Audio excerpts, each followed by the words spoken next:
In focus tonight, it is a hybrid version of a town hall conversation. That's what we're having tonight. Standing live for us already in KZN province, in the Msunduzi local municipality, Karinda Jack Mohan. She's in a room tonight already with a group of residents ready to talk exactly what is on their mind on service delivery. Joining Karinda and Goskona Duma as well. Karinda, the people have already gathered in the room. What is their feeling on issues of service delivery so far that you've picked up? Indeed. Well, good evening to you. A number of residents from the Pietermaritzburg area have gathered here tonight. They have gathered because they have many concerns over service delivery issues within the eThekwini municipality running up to the local government elections. I'll just pick a handful of issues. We've got issues of potholes across the city, utilities that are going to high rates for services that some people say are not being fulfilled, illegal evictions among them, unemployment, crime statistics people are speaking about. We've got community initiatives that are trying to be spearheaded by a woman here who says she's not receiving enough help from the municipality, among a host of other reasons. One gentleman born and bred in Pietermaritzburg says he wants to see the city become what it used to be. He says the city of choice, the garden city as it was once known. But all of these residents have one thing in common: they want change in Pietermaritzburg. Goskona, you're also in the room tonight and you have been doing your rounds. What have you picked up?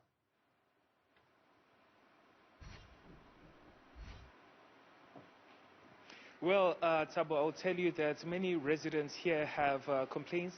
They are critical of the state of government here, and it's not difficult to imagine why, and that is because, Thabo, when you drive into Msunduzi, you recognize the potential that this particular municipality has, but unfortunately you also see sad scenes of filth, you know, that seems like it has been there for a few days, not being picked up. And then you talk to residents, then they tell you things like they've heard that government provides assistance, for example, for programs that assist with business starts up, and then some of them actually say that they are not able to get that. But I just want to bring someone into discussion here, a younger member of the community, Miss Ngobile Ngulunga.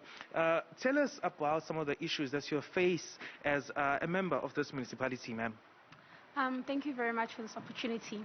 First, I'd like to obviously thank Newzroom Afrika and all the participants here for the opportunity to be able to engage us as community members on the issues of service delivery.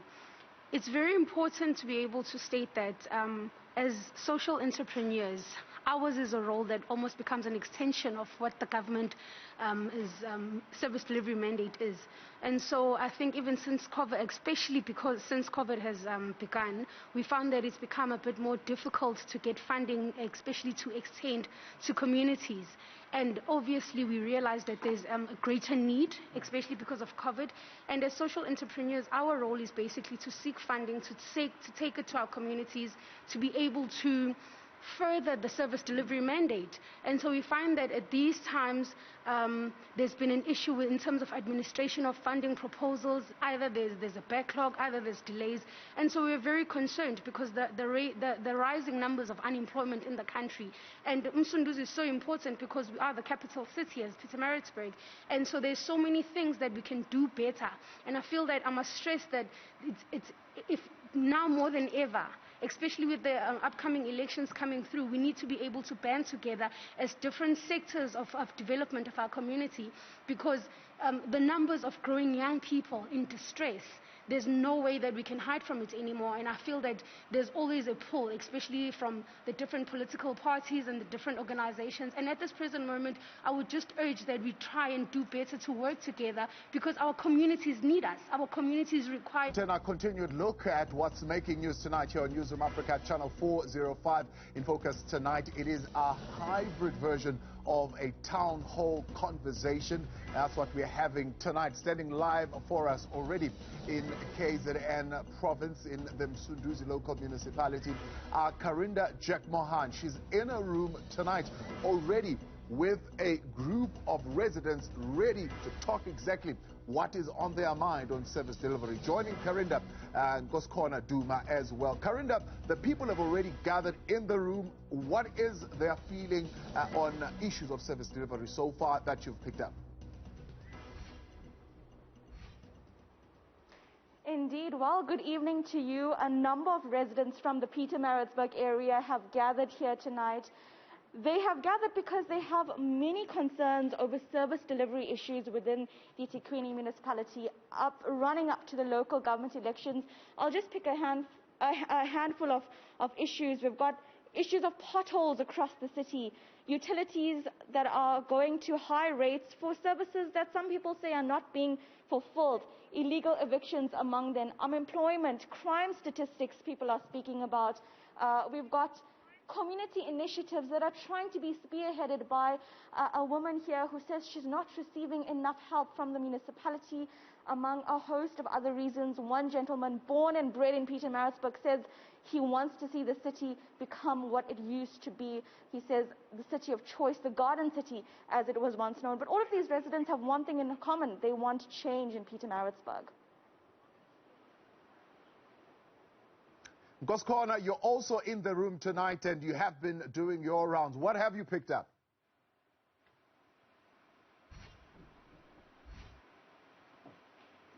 Well, Thabo, I'll tell you that many residents here have complaints. They are critical of the state of government here. And it's not difficult to imagine why. And that is because, Thabo, when you're driving into Msunduzi, you recognize the potential that this particular municipality has. But unfortunately, you also see sad scenes of filth, you know, that seems like it has been there for a few days, not being picked up.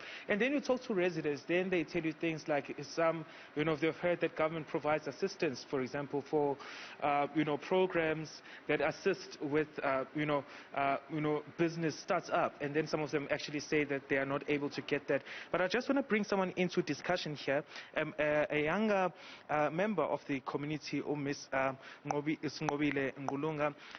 Tell us about some of the issues that you face as a member of this municipality, ma'am. Thank you very much for this opportunity. First, I'd like to obviously thank Newzroom Afrika and all the participants here for the opportunity to be able to engage us as community members on the issues of service delivery. It's very important to be able to state that as social entrepreneurs, ours is a role that almost becomes an extension of what the government service delivery mandate is. And so I think even since COVID, especially because since COVID has begun, we found that it's become a bit more difficult to get funding, especially to extend to communities. And obviously we realize that there's a greater need, especially because of COVID. And as social entrepreneurs, our role is basically to seek funding, to take it to our communities, to be able to further the service delivery mandate. And so we find that at these times there's been an issue in terms of administration of funding proposals. Either there's a backlog, either there's delays. And so we're very concerned because the rising numbers of unemployment in the country.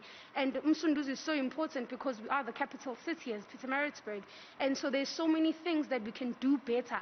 And I feel that I must stress that if now more than ever, especially with the upcoming elections coming through, we need to be able to band together as different sectors of development of our community, because the numbers of growing young people in distress, there's no way that we can hide from it anymore. And I feel that there's always a pull, especially from the different political parties and the different organizations. And at this present moment, I would just urge that we try and do better to work together, because our communities need us. Our communities require a more concerted effort. And that's where we've been lacking as citizens and maybe even different political parties, because we can go and say, I will vote for this political party. But at the end of the day, it comes down to abantu. And as abantu, khona isidingo lezi ezingasagcineki ngenxa yokuthi sihlale sidonsisana. So I think at the present moment, we all need to band together, come together, pool our resources, private sector as well as public sector, and be able to create a concerted effort towards community development. Thank you. Okay. Well, Thabo, that was Mrs. Ngobile Ngulunga touching on a number of issues that are very important in this community. and I guess the main things that I picked up from here was this greater, amalgamation of members of society here, but also for for proper and improved coordination of local government. Koskona Duma live for us tonight there in Kwazulu-Natal, as well as Karinda Jack Mohan. Let me tell you else who we're hoping to get tonight. Tonight we have the Msunduzi local municipality Mayor Mzimkhulu Tebole. Hopefully he'll be joining us in a moment. KwaZulu-Natal Kokta MECC Potlo Muga DA Umgungudlovu Caucus leader Bongmusa Ntlabati, IFP Umgeni representative Lionel Pinar, as well as the EFF regional chairperson Mzwake Mpulo.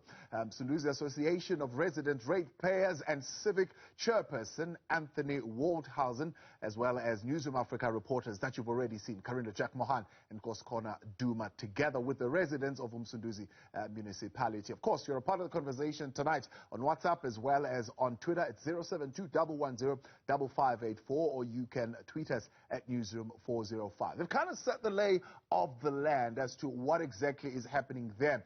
But our reporter, Karinda Jack Mohan, put this report together for us that will give you the details of the challenges in that municipality. Welcome to Pietermaritzburg, the capital city of KZN. It's been under administration for 2 years due to allegations of maladministration and widespread financial mismanagement, ultimately leaving its citizens with poor service delivery. Failing electrical infrastructure, crumbling buildings, and alleged misuse of taxpayers' money are among complaints from residents. But we'll start here at the New England Road landfill site, which is managed by the municipality. If you look at where the fencing is, and then the first layer, the middle layer is the right size of the landfill site. That's the right size where it was then, I think when I was much younger. But now look at this mountain that has developed over the years. So what municipality does in trying to correct what they're doing here is they just put topsoil and cover up the waste instead of treating the waste. So there's no treatment of the waste. This has resulted in methane gas bubbling from within, often causing chemical fires that send toxic smog over the city. Some of the waste is hazardous. So then you'd find that, and then the fires would start. And I mean, just not only then that it causes problems for people that live in the community to inhale such pollution, but also as it is in its state. I don't think people are supposed to be subjected to this injustice. In December 2020, the South African Human Rights Commission approached the Pietermaritzburg High Court with an urgent application. They wanted the court to declare that the Msunduzi municipality had mismanaged this landfill site. The court found that the municipality breached several environmental regulations, and in this ruling, the presiding judge accused the Msunduzi municipality of having lost touch with its citizens. Nearby, recreational facilities in the Sobantu township are falling apart. This was the tennis court, and we've got another basketball court at the bottom, another tennis court, and a netball court. And we've got a huge soccer field, which is supposed to accommodate like soccer and rugby next to it, and there's a swimming pool. Yeah, and they've all been degraded. We're actually protesting at the municipality because of the sponsor that they're giving to the football club, and we're actually saying that how can they do that when in our communities this is how it looks like, and they're supposed to be redirecting those funds and helping the kids that actually live in this community. So I went in to actually go make quotations, and I know the 3 courts, basketball courts, it's about everything is 2.5 million. It's this proposed sponsorship of the Maritzburg United Football Club that's angered residents. Mayor Mzimkhulu Tebole wants to give the club, owned by a businessman, 27 million rand over 3 years. It's just a basic human rights issue, and then they go and sponsor the soccer club. I mean, that was the last straw for the city council. I mean, I know it involves the venue sponsorship and that, but to the tune of 27 million over 3 years, when we are sitting out, I taught at one of the schools down the road here, they closed for a whole day because they didn't have water. Our facilities, I mean the public facilities, They used to be beautiful, the swimming baths and that. Those need that money. Civic organizations are pushing to have the details of this deal made public. Edmund says they have also been trying to get the city to rectify incorrect water billing. You just never know what's going to hit you, and I think that's the problem. You're in crisis because any minute the electricity could go off. The bottom line is that no maintenance has been done. Where's the money gone? So it's always crisis management. She's always lived in the city and now owns a bed and breakfast here. But tourism is declining due to the city's degeneration. When people come to Maritzburg for the Amashova or the Comrades, they stay in my bed and breakfast. They go to a restaurant, waitresses serve them. There's money, that's massive amount of money coming into our city. And it worries me that when big events, and we've hosted some magnificent events, when they come to Maritzburg and they do an audit, what are they going to find? The local economy is in decline and many business owners are considering leaving. Melanie Vaness has been at the helm of representing local businesses for years. As we speak, I've got factories that are on day 3 of no power. Now, you can't run an organization like that. You can't run an organization when there's extended outages, when there's sewage problems, water leaks. I mean, I know those are things that happen in most municipalities, but here it's a daily occurrence.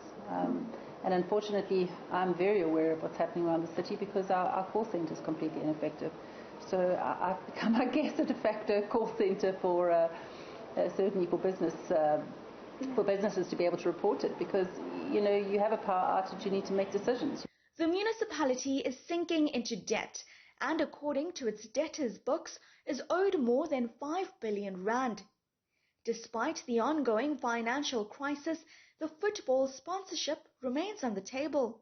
Despite our really quite desperate finances, our municipality took the decision to sponsor Maritzburg United to the tune of 9 million rand for the next 3 years. Now, I mean, I love Maritzburg United. There's my shirt for Maritzburg United. I love them.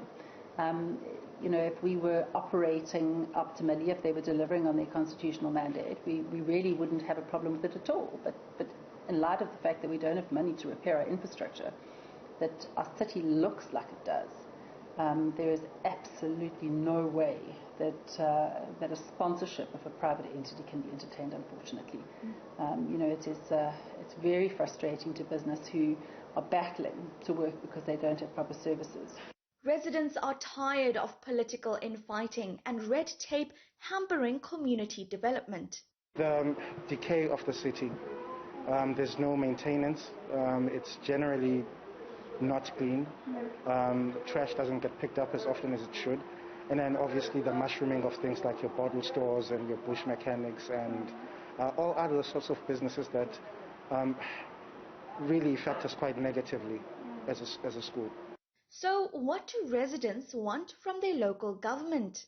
What citizens of Maritzburg maybe want to see is not just change that's going to be patch jobs just now because it's election time, but something that's more sustainable, that's more long-term. One, maybe it would be nice if guys had a plan of action. This is what we're going to do, A, B, C, and D, over maybe a year, medium-term, long-term, okay? Then we saw that plan coming into action. We'd like to see the city actually go back to the beautiful city that it used to be. It used to be a walking tour city. It was beautiful. There were lots of lanes on Church Street and that sort of thing. You can't do that anymore because it's dangerous. I think that the state of the capital of Kwazulu-Natal should be an embarrassment to every single person in this province, particularly our leadership. You should be saying our capital should not look like this. We love the city, and we would work hand in hand with anybody that wanted to write it. But when you're making effort, you want to see some reciprocity. I'm sitting with tons of reports that have been produced about corruption in the city, and I don't see those people being held accountable. And until that's sorted out, I don't think we're going to get anywhere. So I think people have got to think carefully. Do they want service delivery? Do they want to elect people that actually care about the state of the city about the services to residents, about our image. Msunduzi residents have become increasingly frustrated by the apparent lack of services from their municipality. But the true impact of this may only be known after the November polls. For Newzroom Afrika on Channel 405, I'm Corinda Jagmohan in Pietermaritzburg. That's the situation at the administrative capital of the province, overwhelmed with irregular expenditure and maladministration. So far, joining us for this conversation tonight, we have Bongumusa Ntlabati, caucus leader, Umgungundlovu Democratic Alliance, Lionel Pinar, IFP Ward 7 Umgeni, Mzwake Mbulo, EFF Regional Chairperson, and of course, Anthony Waldhausen, Chairperson of Msunduzi Association of Residents, Ratepayers and Civics. I'll call it MARC for short. Anthony, let's begin with you. Gentlemen, here's how we're going to play it. I'll give you a minute now for your opening remarks. And the question is, what is behind the poor performance of the Msunduzi Municipality? In a minute, and I'll have to be very strict with time and cut you off. Anthony, your minute starts now. Go for it. Well, I think the reason why we're in this situation is because of the politics that's involved in our local government. We have the politics, the political interference, we have cadre deployment, and we have unqualified and unskilled staff that are not able to do the actual work and to provide quality services. So that in a nutshell is why we're in this mess.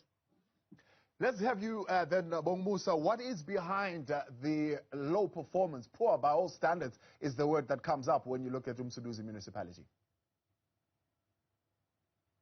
Please unmute yourself so we can hear you. Thank you. Greetings to other panel members. Just a quick one that just wants to say that it's almost now 3 decades since our first democratic elections, and millions of South Africans still remain desperate for change.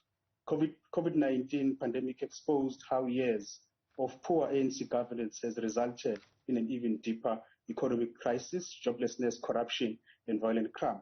And Msunduzi is a typical example of what I've just mentioned. But I just want to say that the DA is the only party with good track record, and it has an experience to deliver capable government that our country, particularly our Msunduzi Municipality, that desperately deserve.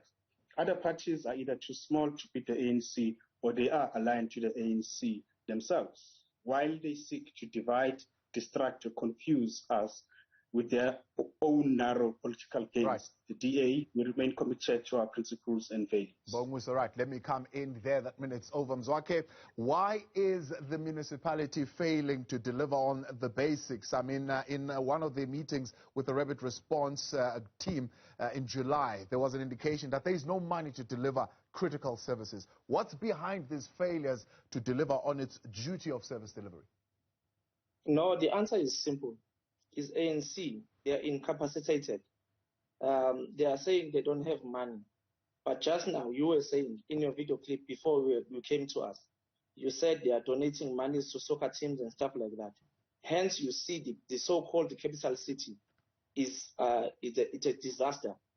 It's like filthy. They can't do anything. Why? Because they are incapacitated. So the answer is very simple. It is because of the incapacitated ANC. Thank you. Lionel, has the city been allowed to fall into a state of dysfunction by the current ANC? Yes, in fact, it's worse than a state of dysfunction. And really, the people and the communities of Msunduzi deserve better. Better governance, better service delivery, and a better environment.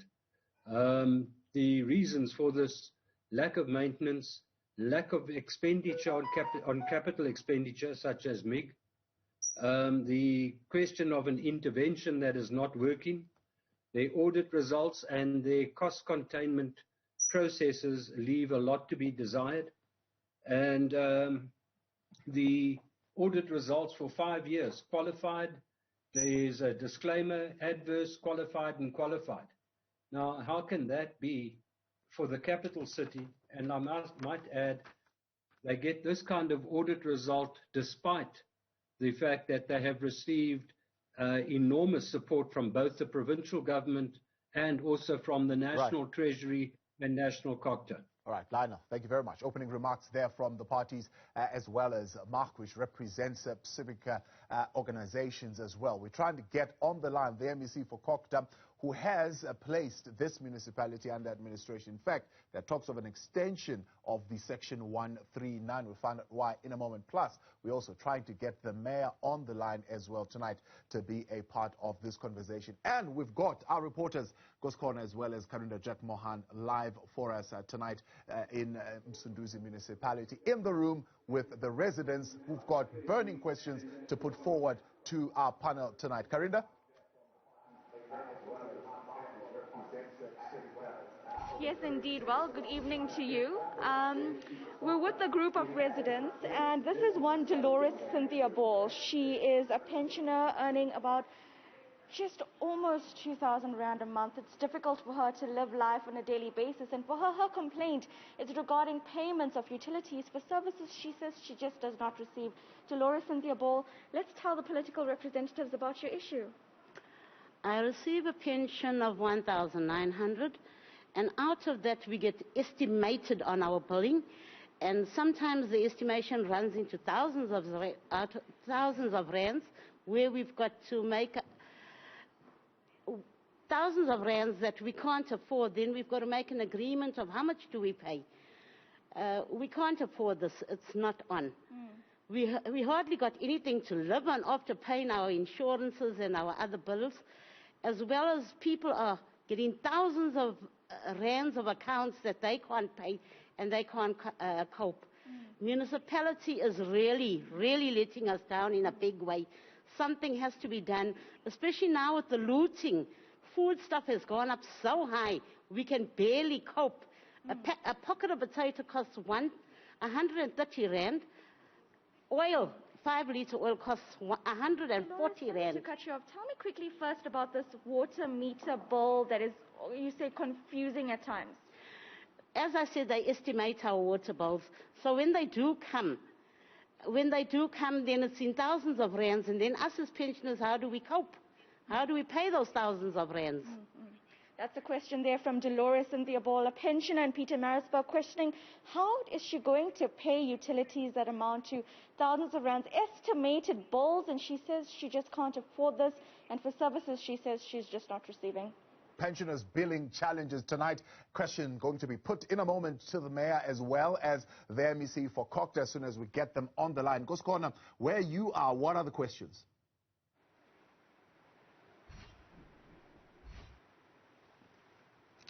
Well, Thabo, I will tell you that one of the issues that some of the residents here are facing have to do with housing. And I just have someone who's going to elucidate more on that, Mr. Alan Werner from the municipality. Sir, your issues have to do with housing. What is your message to the local government leaders here in Msunduzi? Okay. I think the first thing that we need to touch on, thank you very much for including us. The first thing that we need to touch on is the issue of evictions. We have 4 families that were recently evicted from our community of Wallow Gardens due to non-payment of rental, simply because they cannot afford the rents. And the result was, in 2000, the municipality took it upon themselves to increase the rents by 15% per annum, not considering that those flats were designated for low-income and middle-income people. Right now, we are facing a problem that we have a matter in the courtrooms, where tenants have now went back to court and had their matters rescinded through a legal team that we had hired. We are asking the municipality, or saying to them rather, that they should implement the policy that we had asked for, which was the Extended Enhanced Discount Benefit Scheme. This policy was introduced, it's a national policy, was introduced in 2005. Council has refused, but without an explanation, refused to dispose of these units, all rental stock. The policy is a clear policy, national housing policy, that says all rental stock that was built by the previous government should be disposed of. That's all state-funded housing. The council itself has refused point blank without giving us an explanation, which resulted in our people going to the streets and protesting in June. As a result of the protest, we were issued now with a High Court interdict not to go back to the streets. But what provoked us from getting to the streets was simply because our community further away from us, I think 2 kilometers away from us, Abantu, had been given their title deeds just a couple of weeks before our protest action. So all we wanted from the mayor was to adhere to the policy and also the letter that came from national or provincial government stating that Willow Gardens 1, 2 and 3, which was built with state funds, should be disposed of and given to the tenants. Well, Thabo, that was Mr. Allen Werner here, elucidating more on the issues that communities are facing here, particularly the community of Willow Gardens. He is saying that the current, tariffs and the current payment requirements by the municipality on residents are difficult. Poor people are being excluded, and that is an issue that they're asking, particularly the mayor, and I guess whoever is going to be emerging victorious after these local government elections. And this is an issue for them to look at and to resolve.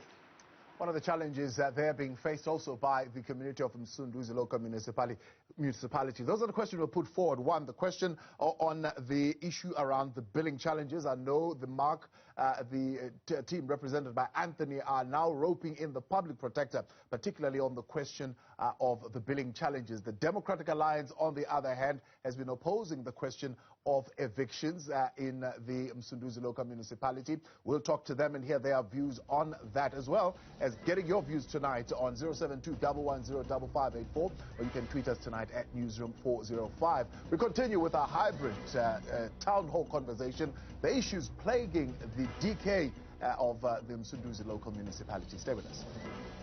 Hybrid town hall conversation tonight, focusing on the Msunduzi local municipality. We've had opening remarks from opposition parties as well as civic society. We've got the MEC now connecting with us, but also Vusi Njanga, the chief whip of the ANC, is in the room with Karinda Jack Mohan. What is the position of the ruling party on the DK, Karinda, of the municipality?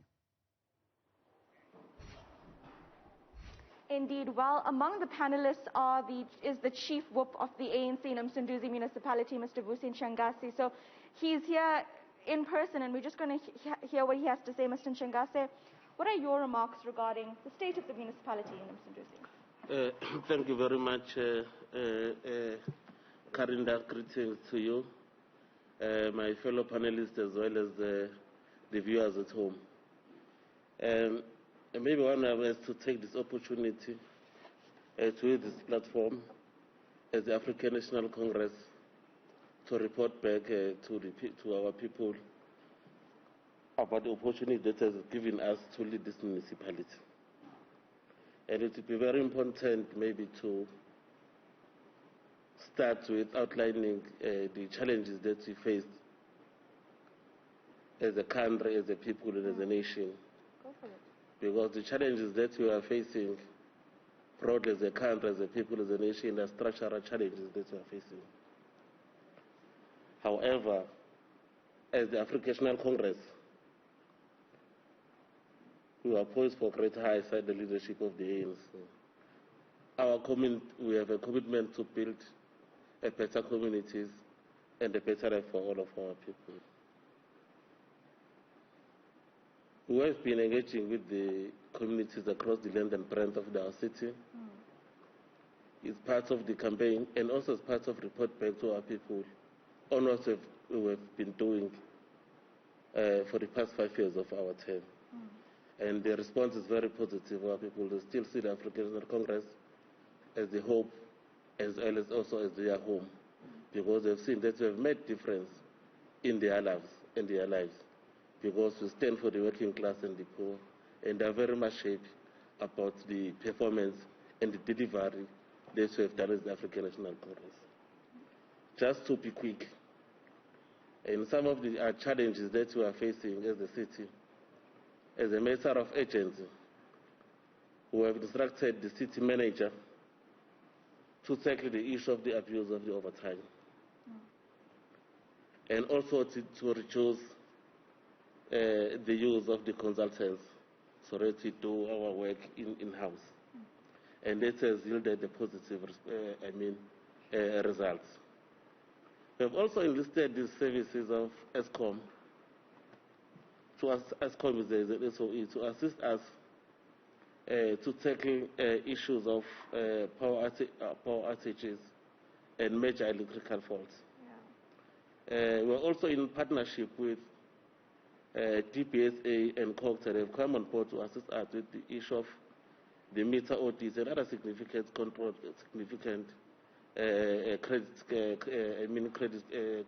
control meters. We are also in partnership with the Department of Transport, Kwazulu-Natal, in the project to fix the potholes around the city. We are seated work, and we are sure that we are going to rise above all these challenges. And because I've also raised the issue of the structural challenges that we're having, one of the major challenges, because these challenges are the challenges that were made by the parts of the illiterate white bosses and the black stooges. Some of those challenges, the aging infrastructure. Mr. Nshangase, I'm just going to ask you to wrap a bit so we can continue with our program. But basically, you say that you are in programs to try and uplift the municipality. Yes. Okay. So in fact, there's also the aging infrastructure. We're trying by all means to address that particular issue. Mr. Nshangase, perhaps we can come back to this. You have made your introduction, and maybe you can speak a bit further to those specific challenges about aging infrastructure. I think our residents have those questions to ask you, sir. You did speak about electricity outages as well, so we will come back to you. We do have, of course, a number of panelists to speak to, a number of residents. Mr. Nshangase is the Chief Whip for the ANC in Msunduzi. So a lot of those questions actually for him, he's going to have to be answering about those electricity outages, but he says he has programs in place. Let's see how the residents feel about this. My colleague in Kosikona Duma is actually standing by with more residents as well.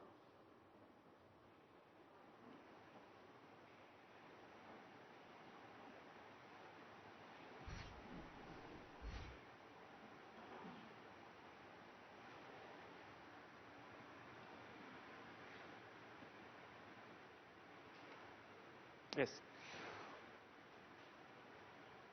Okay, well, Thabo, so I am now joined by Mr. Ntuthuko Mncwabe, who represents the EFF here. So we've heard from the ANC. They're mentioning several, interventions that they have, several partnerships, to address some of these issues that have been raised by community members here. But Mr. Mncwabe, are you at all impressed?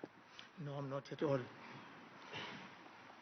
Our main concern as EFF is the rate of unemployment in our municipality. Most of our black poor people are not employed.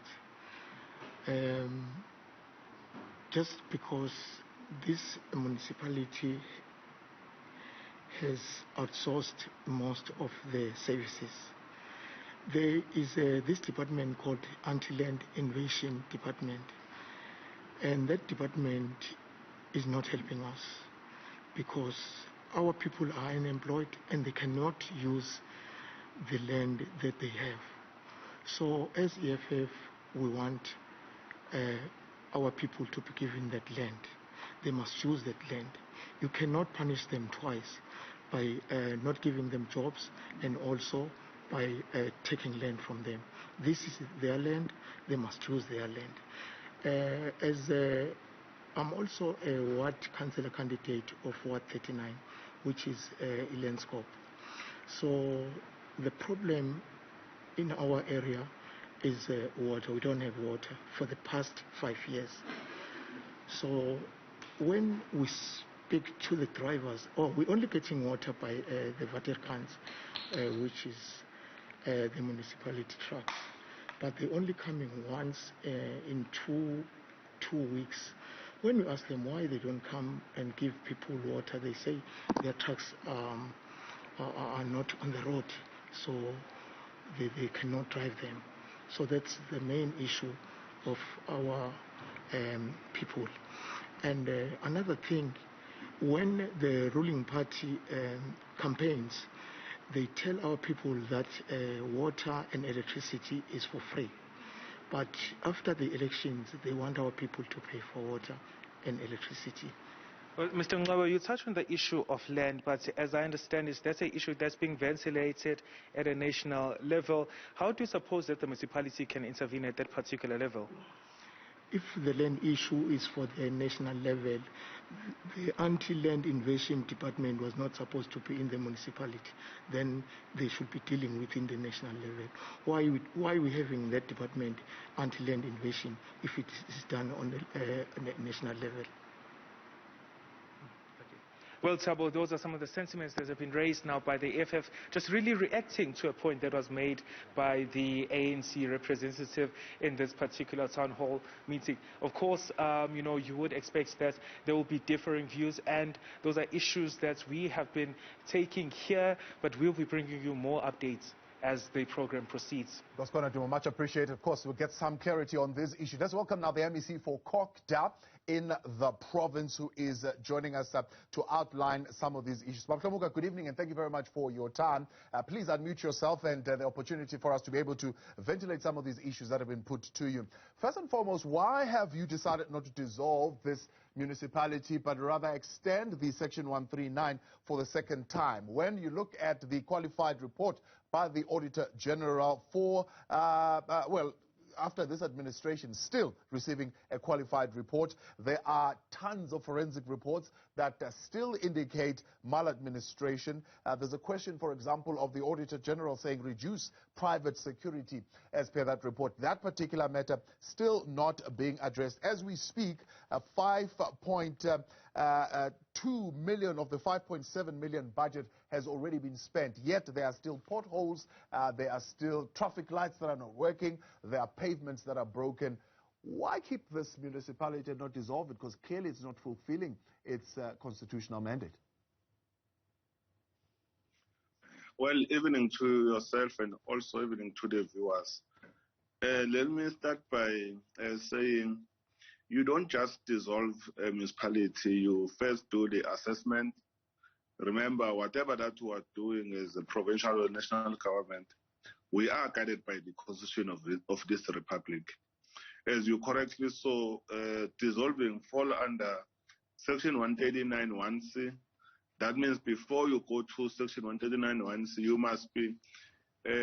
must assess and be convinced that the intervention that will have been provided to the municipality is not working.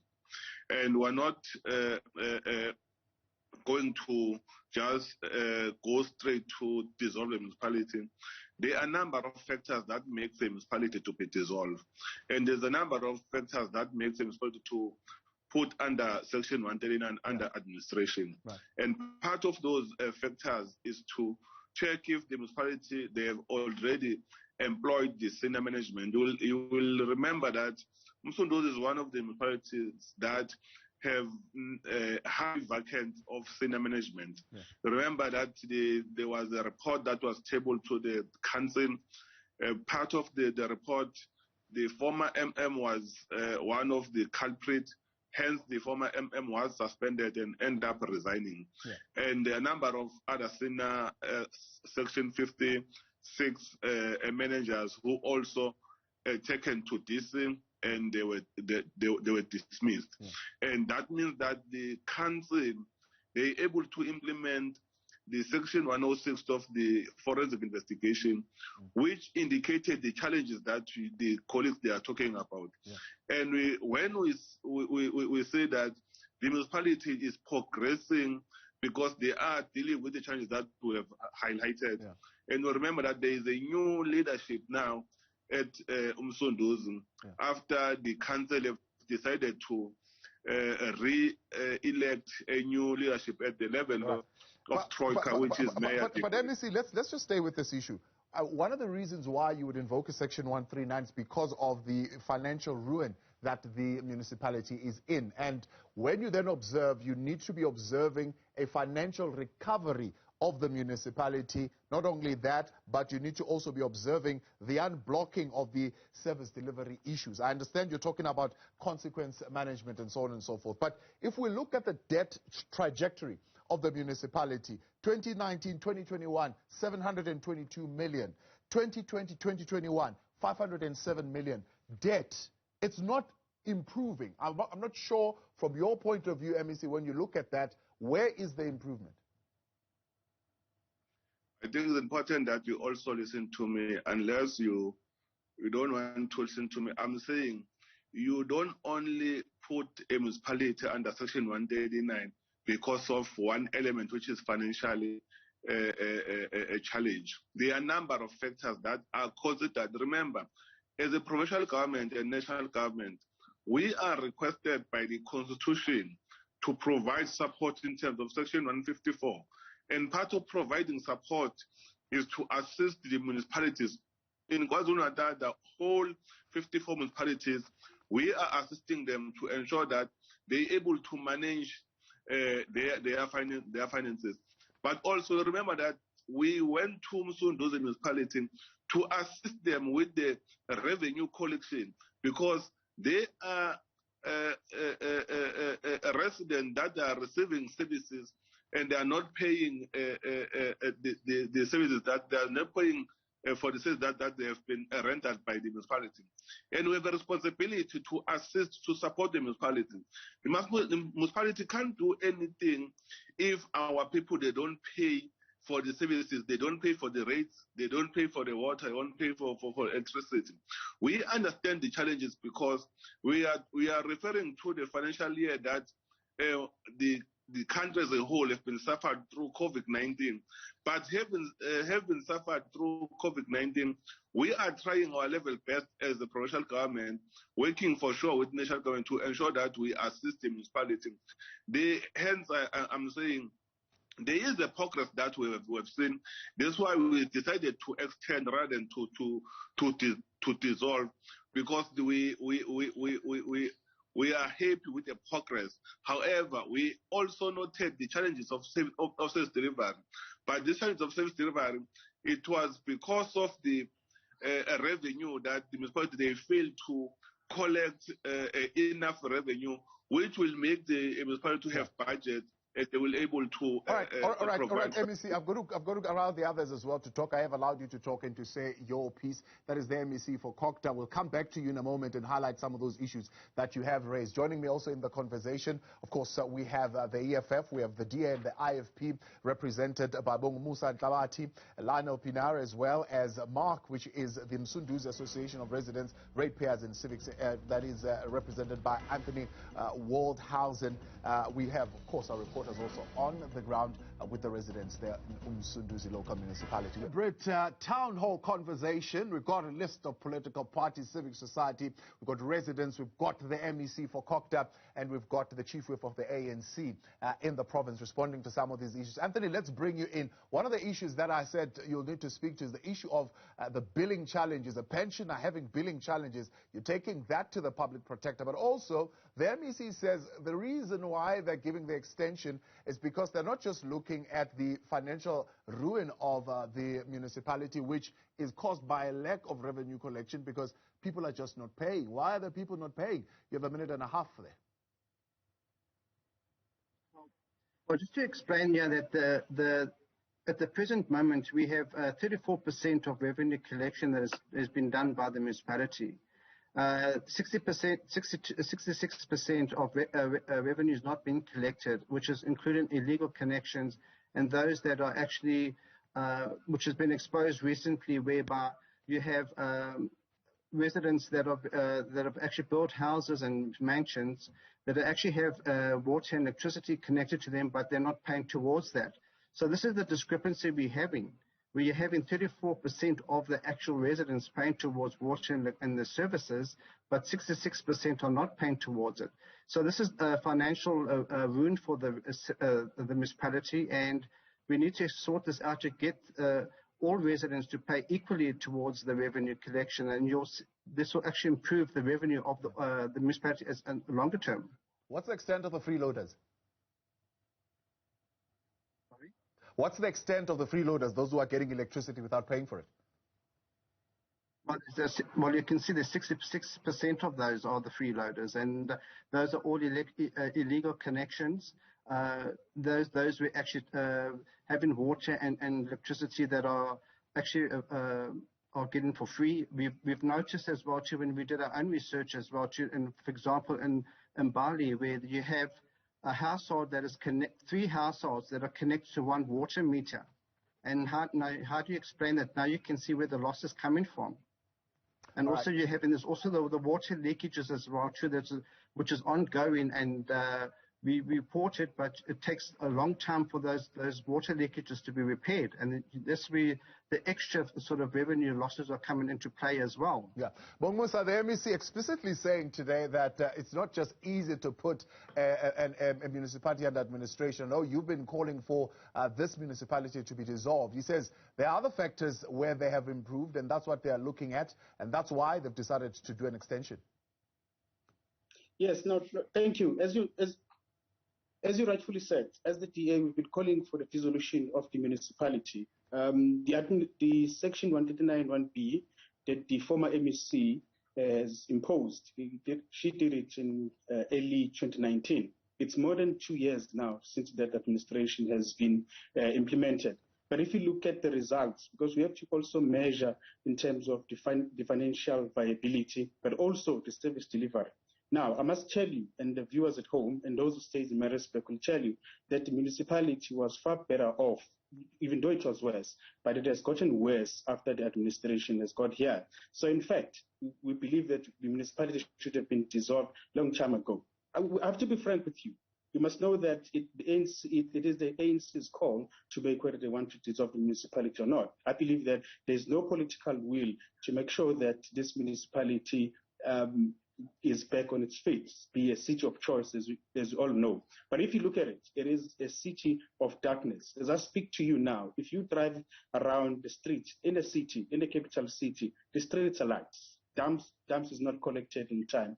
The dumping site is not well managed. Water leaks everywhere. Electricity faults. The list goes on and on. So now you ask yourself, how can the municipality that now has an intervention from COPTA is not performing better for its residents? Right, I appreciate it. Let's leave it there for now. Bongomusa Ntlabati, their caucus leader for Mgungundlovu Democratic Alliance. Lano Pinar, there are things that are improving.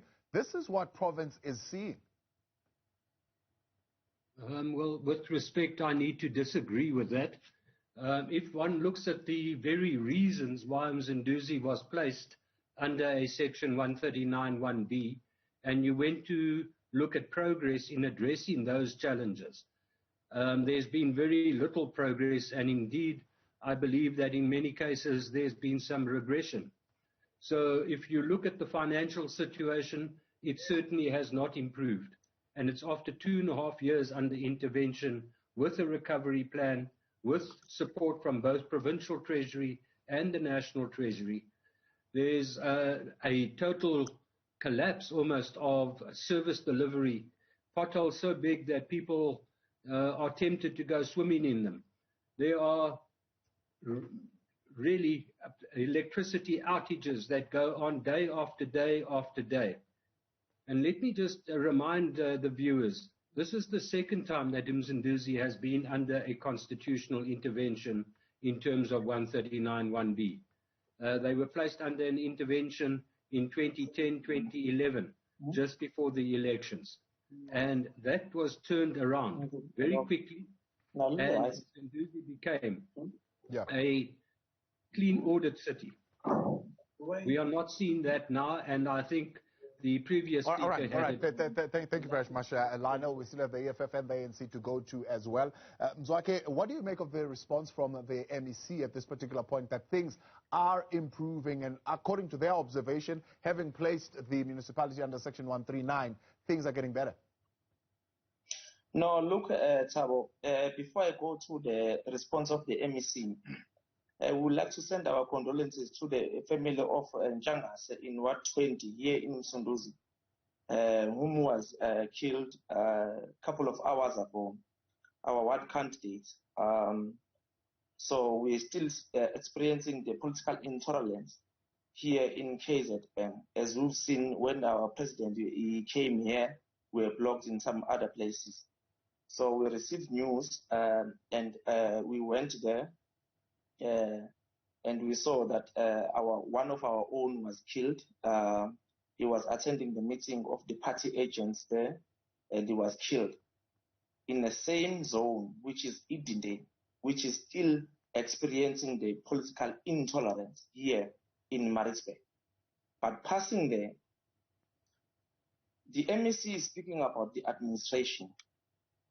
What is the administration? So the municipality is being now controlled in a provincial level. Who is the provincial level? The same ANC, the same corrupt ANC that is here in Msunduzi. What difference is that is going to be happening? Because the same people who are running this thing are the same people who are controlling it. All right, Zaki, you're out of time, so I'm going to have to leave it there for now. We'll come back to you in a moment. Vusi Ntshangase of the African National Congress. There is what is called a anti-land invasion department. Is there such in the municipality?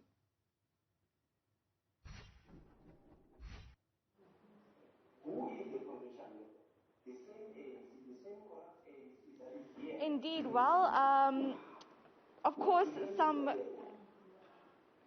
some complaints being made, of course, we hear from the residents. Potholes too big to swim in, electricity outages, these are some of the complaints. But among the panelists is the ANC's chief whip in the Msunduzi Municipality, Mr. Vusi Ntshangase.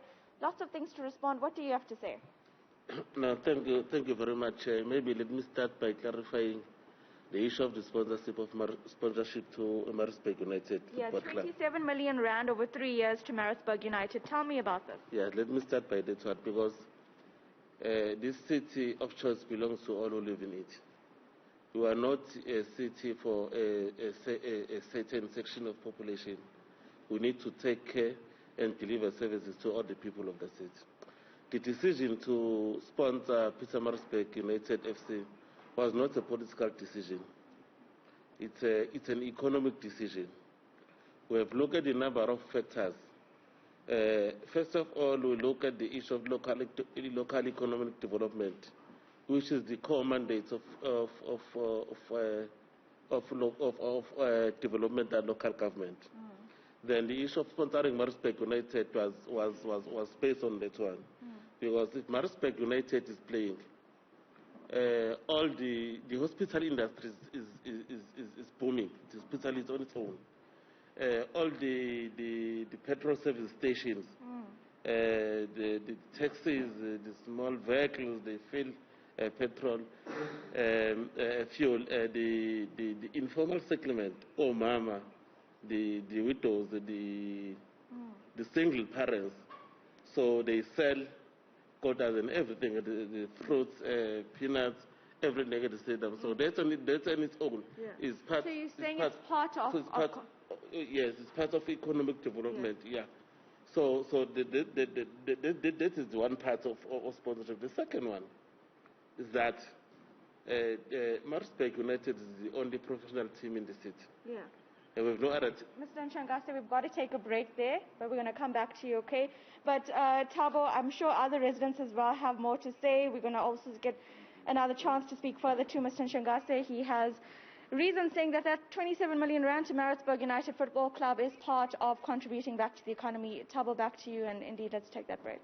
Focusing on the Msunduzi local municipality, many challenges are still faced by that municipality, including running out of money to maintain infrastructure, electricity infrastructure, water infrastructure, road infrastructure, big challenge. And these, of course, are some of the questions we're putting forward to the ANC, represented here as the ruling party in that municipality. But let's take you back to Nkosikoana Duma, who is in the room with the residents tonight with some of the key pressing issues they want addressed. Nkosikoana?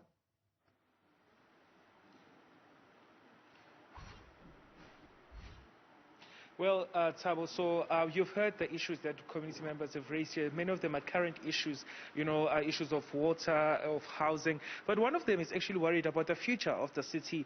Mr. James Martin, I understand your main concern is the economic recovery of the city post the pandemic. Thanks and good evening. Yes, and I think having watched over the last couple of weeks the way in which the members of the ANC have come out in support of what work has been done, I think is testament to the fact that despite what was said earlier, the MIG expenditure up to now, for this current financial year, is actually really solid, and we're on track.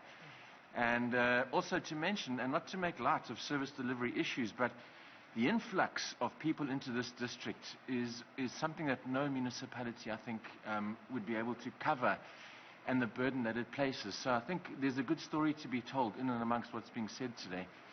I'd like to link that to the economic recovery of this district, where we as the district of Mngungundlovu, working closely with our colleagues in this municipality, are one of the only districts in the province where we have set up a leaven-aside committee between ourselves and the private sector after the looting, after COVID. Melanie was interviewed earlier as the chairperson of the chamber. We have a strong collaboration with her and a number of businesses in this district. And I'd like to say that the future, based on the collaboration, which maybe hasn't come through in the discussions up until now, is probably brighter than one might would think, given the strength of the relationships between government and the private sector. And I'd like to check with my colleagues in the ANC just to say, do they think we could win this election? And if they do, is this something we could build on to strengthen our economy together with the private sector? Thank you. Well, Thabo, there you have us, Mr. James Martin, taking a much more optimistic outlook of Msunduzi, saying that the foundation is being laid in the form of relationships that are being formed, all aimed, of course, to improve things here in Msunduzi. I'm now going to just throw it over to my colleague, Karinda Jagmohan.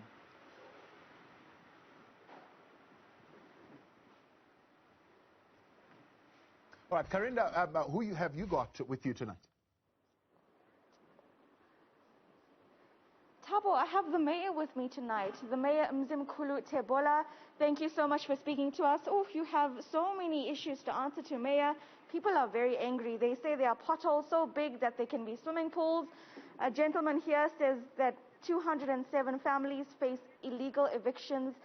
People are angry about high utilities and rates. Mayor, what's happening with your city? Tell me, why are you giving 27 million rand to Maritzburg United when you are under administration? Good evening to your viewers and, of course, to the panelists here. It's not true that we have given 27 million to Maritzburg United. You have proposed We it. just need to correct that. What we have done was to take an economic decision. One of the objects of local government is to create a conducive environment for economic development. We took that decision because we knew very well that with Maritzburg United being the only team playing in the elite league, and we only have a one-year agreement with them, not 3 years, 1 year renewable over 3. Now the issue of renewable says you'll have first of all to look at whether there is value for money or not in that. The decision is that in 1 year, we will be working or assisting Maritzburg United to be able to gain ground, and then that is to the benefit of the people of the city, because it's not just the city that benefits out of that. The people of the city, ask anyone, the people of Maritzburg, every day when the country is opened, every day they go to bed at 7, and the city is only active again the next morning at 6.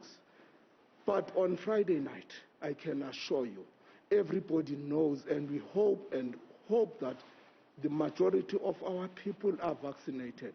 Ask them what happens on a Friday night when the other teams are playing at Herikwala Stadium. Every service station, every bed available in this city, every bed available in this city is fully booked when Maritzburg United is playing here. And it's the only team in the PSL here in South Africa that can bring all racial groups together. Watch Maritzburg United when they're playing in Herikwala. You'll find more than 50 white people. You'll find more than 200 to 300 people of Indian origin. You'll find more than 1,000 people of the colors there and Africans. Only that team in this city. That is in terms of social cohesion. No other team in this country can do that. Only Maritzburg United. Football club that unites. Then let's ask the residents. Mayor Dolores, you're a pensioner. How do you feel about what's being said?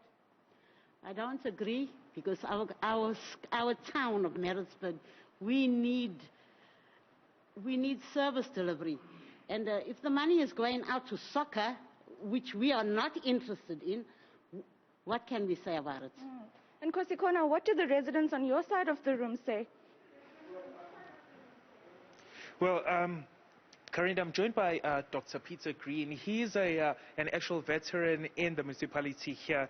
He's also been part of council. You've just heard the mayor justifying, the municipality, for example, supporting Pietermaritzburg United amid all the issues that have been raised. Your concerns about his statement, but also about the municipality. Yeah, thank you for that opportunity.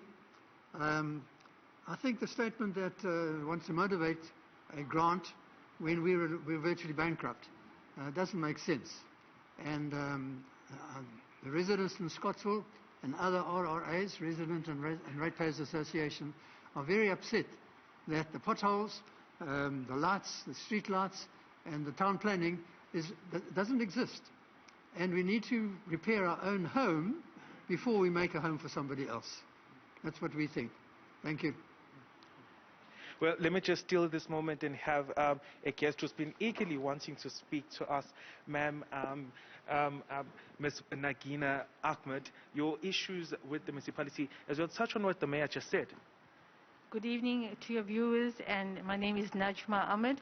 Yes, I want to say that economic development is very important in the city. SMMEs and small business enterprises, joblessness is a great problem, and as you know that we've had the pandemic, we've had a national crisis, and people are struggling with jobs, and wherever they can make an income, whether it's at a table, at a flea market, whatever it is that they can do that's legal, they should do that. And I think that the football is a national and worldwide soccer that has created a lot of income for the city. It's also for our city as well. We have other businesses, the hotels, and you know, it's actually a ripple effect. And you must remember that this does not only benefit the soccer leagues, it also creates some entertainment for the youth. We have so much of crime and drugs, substance abuse, all of that. So you have some communities and social upliftment, why not? And I believe that in this day and age, we need to have more important, economic development for the social upliftment. Thank you. Oh well, Thabo. So the community members have a lot to say here. In fact, my colleague Karen Jacques-Mohan will just, give you, and more updates from what the communities here, community members here are saying. We heard from here at the beginning of the show. Just quickly, ma'am, maybe 1 minute. How you feel about what you've just heard from our representatives, the mayor, and some of the councillors here? Thank you for the opportunity once again. Personally, I believe that for our society to work, you require all sectors of community and government and private and public sector to come together. As a social entrepreneur, we work with communities that are in such dire strains for so many different things, and we cannot take away from the fact that our rural communities and our poorer communities lack such basic things as social services. And when we talk about social services, as much as we can point fingers and go direct and say this is wrong and this is not right, but when we look at drug abuse, when we look at youth development issues, when we look at the issue of young people coming together and social cohesion issues in our community, sports has played a great role in that. Ours as civil society is not to point fingers at what is being done right or wrong, but to merely say that of the efforts that are being done, can we not reassess where there's a need to reassess and find areas that we can do better? At the end of the day, it's about what is best for the community, and that is all what we all come together to try and achieve. Well, and Kosikona, tell me more about what the mayor has to say. What is best for the community? Well, I'm not going to just talk much because I'm going to allow Mr. Mzimkhulu Tsebula to actually respond for yourselves to the issues that, committee members here have said. You've heard them. Many of them are unhappy from what you can tell. Your response, sir? We are here to serve the people. The ANC is here to serve the people. And that is what we are committed into doing. Of course, we know and acknowledge that there are challenges that we had to deal with. We have been able to deal with those challenges. So to the people of the city of choice, to the people of our province, and to the people. So just give us at least two big challenges that you have addressed, as you are saying that challenges you have addressed. Examples, please. One of the challenges that we had to deal with is the challenge of us being labeled the city of filth, because that is what the people used to call us. As we speak, we have been able to deal with that because we prioritized issues of waste management in the city, and I can assure you we have dealt with that. No, Mr. Mayor, sorry, Mr. Mayor, I have to stop you there because we were just driving around the CC just last week, and there was, still rubbish that was not collected. Yeah. I'm sure my colleague was able to tell you about that one, because the issue here is when there is a strike, of course, rubbish will never be collected because we did have a strike, but that is not a problem as it used to be. As we speak, the issues of that strike, or that illegal strike, to put it bluntly, have been dealt with. So, in other words, our workers are going back to work. And I can assure you, because we do have a plan, we prioritize waste management, not just street collection or anything, but waste management holistically. That's one issue. We did have a challenge, of course, in terms of our billing system. We have cleansed our data as we speak. Currently, I have concluded all the modules that were outstanding on our SAP system, which means now the information that will be going direct to the consumers is the correct information. That is one big step that we have taken at this municipality to resolve the challenges that we have been facing as a municipality. Well, Thabo, that was the mayor of Msunduzi, Mr. Mzimkhulu Thebula. He claims that the city he actually has worked hard to turn things around because, as he correctly puts it out, Pietermaritzburg, Msunduzi has been known as a city of filth, but he's saying that that is an issue that he has resolved. Whether the residents agree with him, that is something we're going to see. But back to you for now. Let's see if the political parties agree with him. We've got literally the next 2 to 3 minutes for us to wrap up the conversation. Let me start with you, Mzwake. Do you think you're likely to unseat the ruling party in the upcoming local government elections in Msunduzi? Mzwake?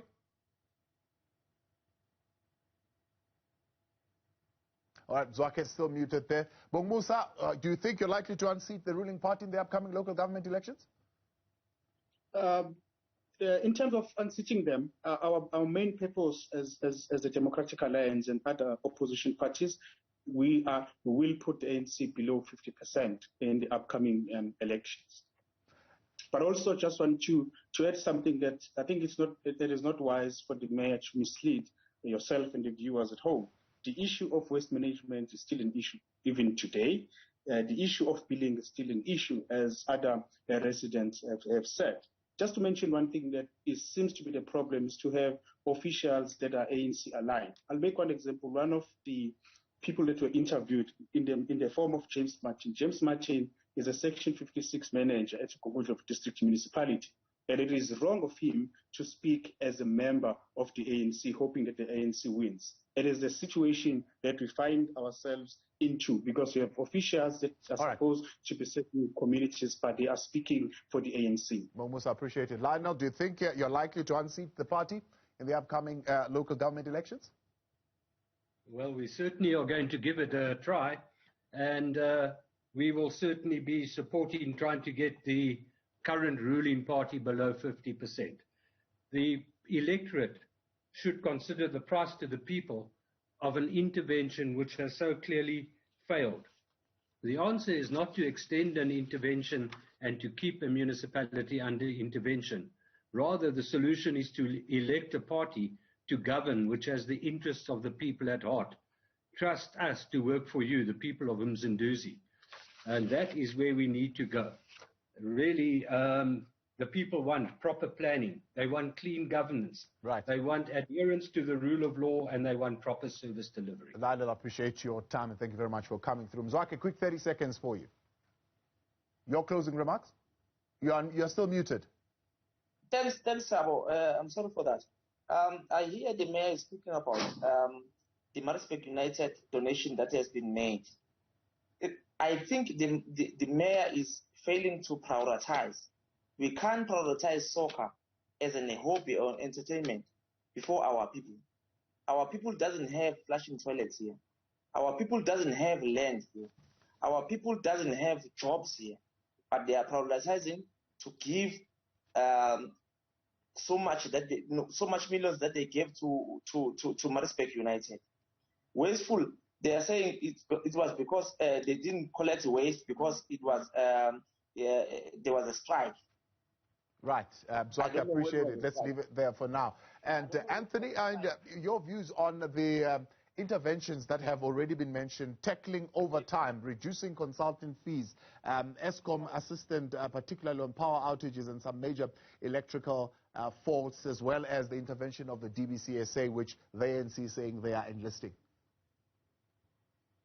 Well, just from our side is that there's a lot of work that still needs to be done. At the moment, we do not have a plan. There's no turnaround strategy. There's no turnaround plan to make things work in Msunduzi. It's from our side as residents that we are going to be working very hard to hold this, come the 2nd of November, we are going to hold this, whoever's the new council, to hold them accountable. Because gone are the days where you can actually do things as you want. You need to be accountable to the people, and we will make sure that the new council will be made sure that we actually hold them accountable. And to also address all these issues, we as residents have been working behind the scenes from our sides, taking money from our pockets to try and address the potholes, cleaning up. So from our side, watch us on the 2nd of November. We are going to be watching all the new councils, and we are going to make sure that we hold them accountable and to make sure that they deliver on what they promised to us as residents. All right, Anthony, let's leave it there for now. When we come back, final closing remarks from the MEC, and we'll take it to Msunduzi Local Municipality. You've been watching our hybrid town hall conversation tonight here on Newzroom Afrika channel 405, where we're live for you. Here in the studio, we've got, of course, some of our guest panel that have been on Zoom and live for us at the Msunduzi Local Municipality with the residents. We've got Karuna Jack Mohan as well as Nkoskona Duma. They've got the mayor there in the room. We had hoped to have him actually online, but he's there answering to the residents directly. Karuna Jack Mohan, some of the closing remarks from the people in the room. Indeed, well, it's been a heated debate here, but since we are slowly running out of time, I'm going to ask the residents around me, in one line, what do you want to see as we come up to the local government elections? We're going to come around in one line, so let's start with you.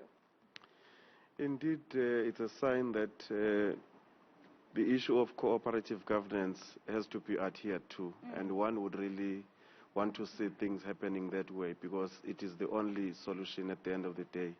And I would also want to take note of what my other colleague or other comrade spoke about, the issue of cooperative governance. So let's just come there. What is your issue, sir? Let me ask you in one line, tell me, up until local government elections. The problem is that all these opposition parties here are represented in this council. And to come and stand on issues like this, it's incorrect of them. Are you not ANC? These opposition parties, all these opposition parties that are here, are represented in the very same council of Msunduzi. They've also went on to infiltrate organizations such as a homeowner association to push a particular narrative about the city. That is not true. That is not true and correct. And the media people, they only come and focus here around the CPT. They don't go into the outskirts of the town to see the really good, to see the good that has been done by this government. Okay, that is your one line. Sir, ma'am, one line, what do you want to see in the local government elections? Ma'am, I'd just like to touch on the indigent policy. Yeah. Recently, we had people that had applied, had receipts for the indigent, but it never surfaced. So that's one thing where we'd like to see the poor residents being serviced and getting that free electricity and the free water which the ANC had promised us. Mayor, perhaps when we come to you, can speak about that. I know the municipality is accused of having lost some of these applications. So one line, what do you want to see? I think most importantly is the burning issue about the evictions. Yeah. That is our burning issue, and that is why I'm representing most of the state-funded tenants in state-funded houses, just to find out what is the future and what is the way forward from the municipality side. Because we are promised now that after elections, the evictions will take place. So we are saying to the municipality is that now, when they speak of helping people out in our communities, we've got 207 families, not 207 people, that will be facing evictions, which means there's more people on the street and more families are about to suffer. Yeah. There you go. Evictions, indigent applications, and some political instability, it seems like. And Kosikona, what's happening on your side? Well, Karinda, I've got Zanele Sole here, and I'm just going to have her, go on with the pace. Your final words, your message to the people who are contesting for election. Keep it punchy, keep it short. The ANC is currently undergoing the process of renewal, so I'm quite positive that the municipality, it's going to renew itself, and also the ANC is going to win. Since the ANC is going to win, after the 1st of November, is going to undergo a process of renewing and put in place all the plans that the Chief Whip and the Mayor has put in place with the help of the Department of Cooperative Governance and Traditional Affairs in the province. Well, that was Zanele Sole Tabo. I'm just going to come here and speak to Mr. Togozani Taba. Mr. Taba, your message as well, keep it short, keep it punchy, as Ms. Sitsole. Thanks. I mean, one of the things that we need to unpack here is our municipality, besondele. And I still have a hope that our municipality, they will assist us. Because I'm one of the people who assist to a municipality. Although we understand but we admin, but they are trying. Because sinabanye babantu abas-assistile and bakhona nabanye basaba-assist. Kuguthi ama-challenges akhona, and we still believe ukuthi masibanike i-chance bazoqhubeka futhi bewenze umsebenzi. Okay, well, that was Mr. Togozani Taba. He's saying that he's hopeful that the municipality will at some day, practice what it's supposed to practice, and that's being closer to the people. Now, let's take it to my colleague Karenja Jackman, who's with the mayor, Mr. Mzimkhulu Tsebula. We have 3 minutes, sir. Okay. Karenja.